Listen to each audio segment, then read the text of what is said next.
오늘 소개할 만화는 전격 합의웹에서 연재 중인 파욱의 마징가입니다. 마징가 50주년 기념으로 나온 이 만화는 다이나믹 기획이 합의 재팬과 완구회사인 굿스마일 컴퍼니와 협업해 나온 만화인데요. 그냥 쉽게 말해 프라 팔아먹으려고 나온 만화입니다. 작가는 다이나믹 기획과 인연이 깊은 호시카즈야. 이 사람의 전작으로는 마징카이저 스컬 버서스, 다이노게타 등이 있습니다. 최근에는 게타로보아크에서 캐릭터 컨셉화를 담당하기도 했죠. 아직 이야기의 전개는 단행본 한 건 분량 플러스의 수준입니다. 단행본에 수록된 에피소드들은 현재 1화를 제외하면 웹에서 비공개 중입니다. 파욱의 마징가는 이전 시리즈의 주인공인 카부토 코우지가 등장하지 않는 새로운 세계관을 기반으로 그려진 만화입니다. 이 만화는 등장인물들이 졸지의 이세계로 전이돼 서로 마징가를 타고 배틀로얄을 벌이는 이야기를 담고 있습니다. 작중 인물에게 전이된 그곳은 속칭 지옥이라고 불리죠. 그 지옥에 떨어진 인물 중 하나가 이 만화의 주인공인 프로간의 시렌입니다. 시렌의 연령대는 고등학생 정도. 앞으로 헤어스타일만 보면 마징가의 파일럿이 아닌 존나 센 짐을 탈 것 같군요. 아무튼 만화는 시렌이 어느 날 눈을 뜨며 시작됩니다. 그곳은 자기 집 안방이 아니라 로봇의 콕핏 안이었습니다. 정신을 차려 콕핏 밖을 살펴보니 또 다른 로봇들이 서로 난투를 벌이는 지옥의 광경이 펼쳐져 있었죠. 그곳에서는 서로에게 죽여라라고 말하는 등 살기 어린 외침이 울려 퍼지고 있었습니다. 그 로봇들은 아직까지 정확한 명칭이 나오지 않았지만 분명 독자들이 알고 있는 그 마징가와 너무나도 닮았습니다. 도대체 왜 내가 여기에 왔는가? 왜 마징가끼리 싸우고 있는가?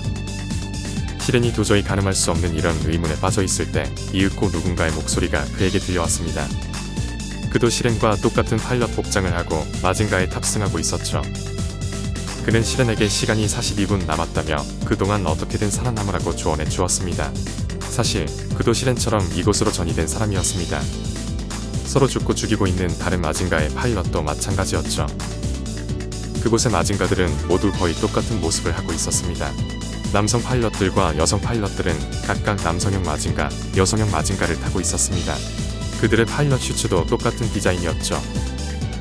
그 지옥같은 싸움터에는 시렌에게 조언을 해주는 의로운 사람도 있는가 하면 여성을 잔인하게 괴롭히는 로우가 같은 악한도 있었습니다.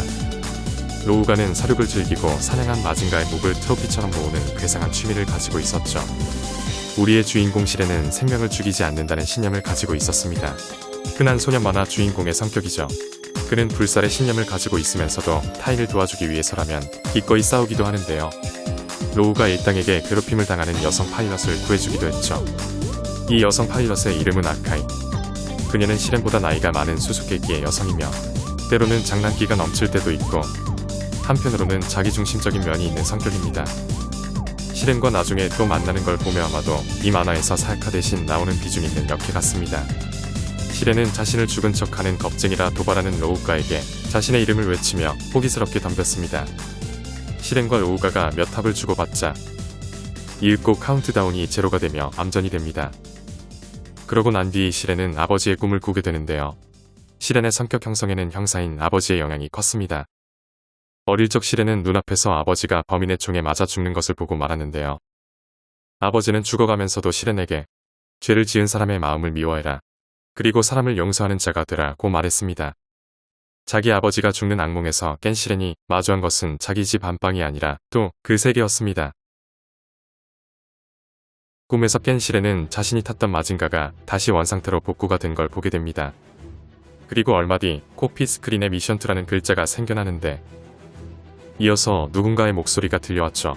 마징가의 팔을 떼어냈으니 폐 빌딩 같은 곳에서 알아서 찾아서 장착해라. 뭐 이런 식이었습니다. 이른바 미션 목표였죠. 그리고는 스크린의 카운트다운 표시도 다시 시작됐습니다.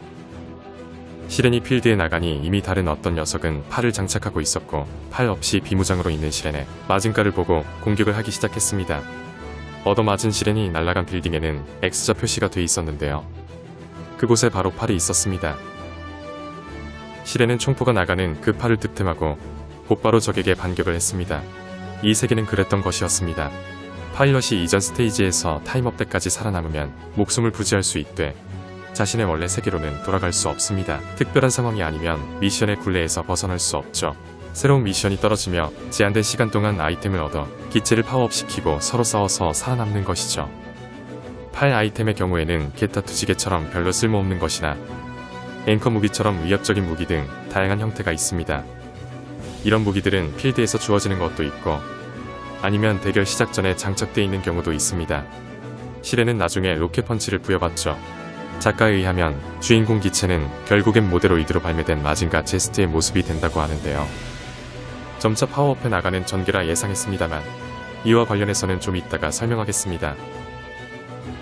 이 영상이 업로드된 시점에서 만화는 11화까지 전개됐는데 아직까지는 무장이 로켓 펀치 정도만 나오고 있습니다. 10화까지의 주인공 로봇은 루스트 허리케인이 나가야 할 주둥이에 구멍이 없는 상태며 머리 양옆에 뿔도 없습니다. 프라모델에 아이언 커터가 동봉되어 있는 걸로 봐서는 역시 주인공 기체가 나중에 아이언 커터를 쓰겠지요. 그리고 프라모델 등짝에 군형이 하나 있는데요. 스탠드 꽂는 군형이지만 나중에 스크랜더를 끼는 군형일지도. 아무튼 시렌은 이것을 게임으로 보지 않고 무의미한 사륙전으로 인식합니다. 시렌은 아무리 악당이라도 죽음의 위기에 몰리면 싸움을 말리는 행동을 하죠. 시렌은 심지어는 자신이 목숨이 위험에 빠질 수 있는 상황에서도 타인을 돕는데요. 앵커파를 지닌 해적왕 바루바가 핀치에 몰리자 대신 몸빵을 해주는 행동을 보여주기도 했습니다. 바루바 대신 적의 공격을 받기로 한 시렌. 적의 무기가 코앞까지 왔을 때 카운트다운이 종료됩니다. 시렌은 살아남았지만 여전히 미션의 굴레에서 해방되지 못하고 다른 스테이지에 가는데요. 이 세계의 대전 모드는 타임업 때까지 서로 싸우기만 하는 건 아닙니다. 시렌이 마주한 다음 스테이지에서는 용암을 막는 것이 주 목표였죠. 여기서 이 게임을 주최한 측에서는 홀로 용암을 막는다면 미션에서 해방시켜준다는 파격적인 조건을 제시하는데요. 이로 미르오버와 특정 조건을 달성하면 이 세계에서 빠져나가 원래 세계로 돌아가는 게 가능한 것으로 보입니다. 물론 달성하기 불가능한 목표였죠. 시렌은 아카이와 함께 우여곡절 끝에 아이스밤을 이용해 용암을 멈추는데 성공합니다. 이 데스매치를 게임에 비유한다면 시렌을 비롯한 파일럿들은 플레이어라 할 수 있는데요. 그렇다면 서버를 만든 호스트들도 따로 있을 터였습니다. 시렌은 나중에 자신에게 조언을 해줬던 남자를 콜로세움에서 다시 만나게 되는데요. 그의 이름은 싱크로, 무도가 출신이었습니다. 검을 꽤나 능숙하게 다루는지 검기라는 별칭도 지니고 있었죠. 여담이지만 싱크로의 부리부리한 생김새와 날카로운 눈매, 그리고 검을 무기로 쓴다는 점을 보면 츠루기 테츠야를 모티브 삼은 캐릭터 같습니다. 시렌은 자신을 도와줬던 그 싱크로와 1대1 대결을 하게 됩니다. 제가 앞에서 모든 마징가는 무기를 받는다고 했었습니다. 무도가였던 싱크로는 검을 무기로 받았죠. 그리고 시렌은 이에 맞서 로켓 펀치를 받았습니다. 싱크로는 시렌보다 이 세계에 더 잘 알고 있는 모양새였는데요. 그는 시렌을 콜로세움에서 다시 만난 것에 대해 놈들이 우리의 인연을 알고 나서 대전을 배치한 것이라 말합니다. 그가 말하는 놈들이란 바로 이 세계를 만든 자들이겠지요. 결국 싱크로의 머신은 시렌의 로켓 펀치에 의해 박살나고 마는데요. 역시 살인을 할 수 없었던 시렌이 싱크로의 코피 가까이 갔지만 싱크로는 자신에게 다가온 시렌의 얼굴을 비로소 가까이서 마주하자 무언가를 깨달은 듯 큰 소리를 칩니다. 시렌의 얼굴은 이 세계를 만든 자와 완전 똑같았기 때문이죠. 그는 이 모든 것이 시렌 너 때문이라는 투로 소리를 질렀지만 순간 하늘에서 벼락이 쳐 그를 강타합니다. 마치 이 세계의 비밀을 더는 말하지 말라는 듯 말이죠. 그 후 어찌된 일인지 현실 세계로 돌아온 시렌. 시렌은 놀랍게도 현실 세계에서 싱크로와 다시 만나게 됩니다. 그런데 싱크로는 정체불명의 인물들에게 추격당하는 것이었습니다. 시렌은 그것들을 보며 그 세계가 그저 꿈이 아니었음을 깨닫게 됩니다. 싱크로가 쫓기는 이유는 그 세계의 비밀과 창조자에 대해 어느 정도 알고 있어서일까요? 그들은 싱크로를 공격하며 살인이 아닌 소거라는 말을 씁니다. 싱크로를 처리하려는 자들을 보면 마치 영화 매트릭스에서 매트릭스 내의 질서를 무너뜨리는 시온, 인간을 때려잡는 요원들을 생각나게끔 하는군요. 역시 정의의 시렌은 다굴빵 당하는 싱크로를 돕습니다. 이를 통해 싱크로는 저 시렌이 자신이 알던 그놈과 얼굴만 똑같다는 걸 깨닫게 됩니다. 그러고는 어딘가로 전이되며 이렇게 외치죠. 또 한 명의 너를 조심해라. 아직 이름이 밝혀지지 않은 이자가 그 세계를 만든 장본인입니다. 머리 스타일과 생김새를 보면 시렌과 똑같죠. 그는 싱크로를 소거하지 않기로 하는데요. 아내를 잃고 살아갈 희망을 잃은 검귀 싱크로야말로 자신이 만든 세상에 어울리는 자라 생각했기 때문입니다. 이렇듯 그는 자신이 만든 세계에서 한 사람의 생명을 좌지우지할 수 있을 정도의 전지전능한 힘을 지녔습니다. 심지어 대전의 진행이 자신의 마음에 안 들면 갑자기 팀을 바꿔버리는 등 순전히 흥미 위주로 게임을 진행하죠. 현재까지 그가 왜 그 세계를 창조했는지 어째서 시렌과 똑같은 얼굴인가 대해서는 나와 있지 않습니다. 시렌은 그가 만든 세상의 싸움의 근원을 뿌리뽑기 위해 다시 그 세계에 뛰어들기로 합니다. 무슨 방법으로 다시 간 건지는 묘사가 안 나와 있지만 아마 잠자리에 들면 가나보군요. 시렌은 그곳에서 사람들에게 불살의 제트라 불리며 활약을 하게 됩니다. 시렌이 타는 마징가 어깨에 제트라는 글자가 있기에 그렇게 불리나 보군요. 짧게는 제트라고 불리죠. 참고로 제스트라는 단어에는 열정, 열이라는 뜻이 있다고 합니다.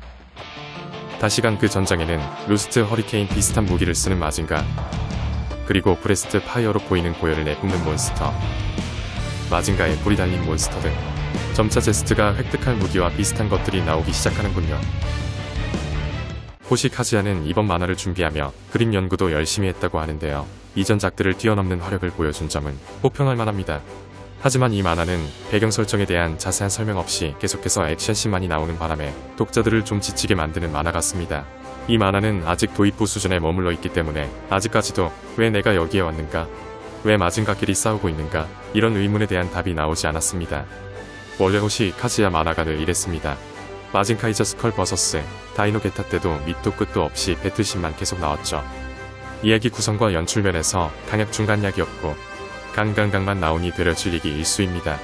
더군다나 이 만화에서는 안 그래도 가독성이 떨어지는 그림체로 똑같이 생긴 마징가끼리 싸우는 걸 보여주니 어지럽기까지 합니다. 이 작품은 싸우는 상대가 단순한 기계수가 아니라 같은 인간이라는 점이 특징인데요. 그런 점을 잘 살려낸 인물들의 드라마를 부각시켰다면 좀 더 몰입감을 가져왔을 것 같습니다.